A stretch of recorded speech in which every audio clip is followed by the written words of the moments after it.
This story took place during my Storm King's Thunder campaign. The party were seeking one of several magical conches that would allow them to teleport to the Storm King's court, where hopefully they would be able to start finding a way to restore the ordning. Using their airship, the players had reached the flying stronghold of the cloud giant Countess Sansuri. Expecting a fierce fight, the players were surprised to find themselves welcomed into her home by her castellan, Crosaro, and escorted to her throne room for an audience. "Welcome, small folk, to Lyn Armaal, my humble abode amongst the clouds. I am the Countess Sansuri, and when I spied that fantastical flying machine of yours, I just knew we had to meet. We do so rarely receive visitors after all." There was a pause as the group looked from one to another. Eventually all eyes settled on the group's swashbuckling rogue, Crimson, who was the most social of the group and had the highest charisma score, so, naturally, the group felt he should handle the diplomacy. "Countess, we have come for the conch." Bold and straight to the point, but the Storm King himself entrusted me with the conch. Do you really expect me to just hand it over to the first small folk who demands it? "We have been tasked by the gods themselves to restore the ordning. You must hand the conch over to us." By the gods indeed. Now, even if I would believe that, why should I help you? How would that help me? "Do you not wish to see the ordning restored? Give us the conch so we can restore order to the world. Giants are attacking the lands below. People are dying." Of course, the Countess, being a cloud giant noble, was perfectly happy with the ordning being broken, as it meant she could finally rise above the storm giants she believed oppressed her people. What do I care for the troubles of small folk? I have not attacked anyone, and this is not my fight. You are asking me to go up against the Storm King, and as much as I loathe the storm giants, I will not make enemies of them. I invited you into my home, showed you hospitality, and you have done nothing but demand my treasure. I've grown bored of you. I would like you to leave. Now." The party exchanged glances, some of them prepared to leave, but then Dash leapt forward, drew his rapier, and pointed across the room towards the Countess. "You will hand over the conch now, or die." For a moment, the entire room was silent. As the players looked to their rogue, you see, the group had forgotten for a moment that although Dash was indeed the social type and had a high charisma score, he was also reckless, impatient, and prone to random bursts of violence. Then, a deafening cry from a Countess shattered the silence.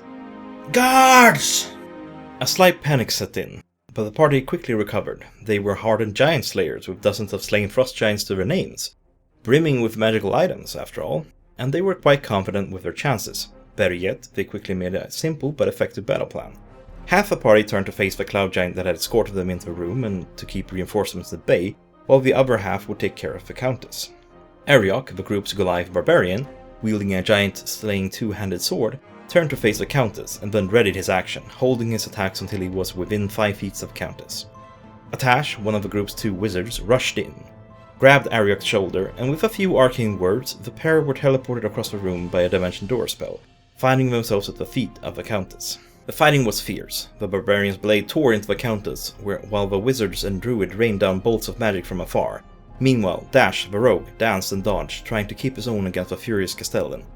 The tide was turning now, as the giant's guards had reached the throne room and were tossing boulders at anyone they saw casting spells. The Countess quickly realized that despite her skills as a caster, she was outmatched in close combat with the Barbarian, and so she focused her attacks on the wizard Atash.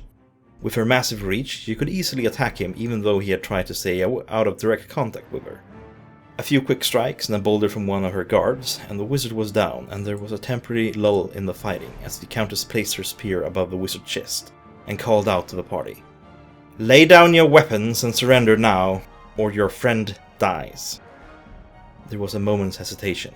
Then, the party leapt into action to try to slay the Countess and save her friend, but they were not quick enough. The Countess sunk her spear into the wizard's frail body, piercing his chest, and Atash drew his last breath before his lungs filled with blood. But the Countess herself was near death, and so she took a few quick strides and jumped down through a hole in the middle of the room and disappeared into the clouds. The party had hoped that they could turn the battle in their favor if only they could slay the Countess. But now their prey had escaped. Moments later, a bad situation turned to worse, as both Ebwrick the wizard and Dash the rogue were knocked unconscious, and a horde of giants descended on the last standing party members. For a split second, Ixchel, the group's druid, considered if she could save any of the others, but she was cut off from the rest of the party. Ariok saw her hesitation and called out, "Save yourself, I'll be fine." And so, Ixchel turned into a small bird and flew away. Ariok, meanwhile, had a plan. Earlier in the campaign, the group had been gifted a pouch of pixie dust, and he knew that this particular magical powder granted the power of flight. And so, he triumphantly sprinkled dust on his head, and after a quick roll, he turned invisible. Granted, that saved him for a moment as the giant guards swept the room, waving their maces around in arcs to try to find the invisible intruder. But Ariok still needed a way out, so he grabbed another handful of dust, and became confused. Stumbling around, barely being missed by the guards, he eventually got his bearings, grabbed another 2 handfuls of dust. Invisibility? Confusion. The giants were getting closer, so in his confused state, the Barbarian walked over the ledge and fell out of the throne room, dousing himself with yet another handful of dust, and finally, the Goliath flew. Half the party was captured, 1 died, but this was not the end of our campaign. It was a major setback, and the players never dared to return to Lyn Armaal. But with the help of a friendly cloud giant NPC they had met earlier in the campaign, the prisoners managed to escape.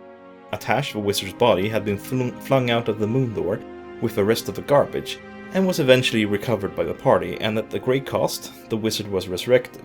The event would scar and shape the group for the rest of the campaign, but just because the party lost, it didn't mean the end of the campaign. And a few weeks later, the group stood in front of another giant lord, seeking his magical conch.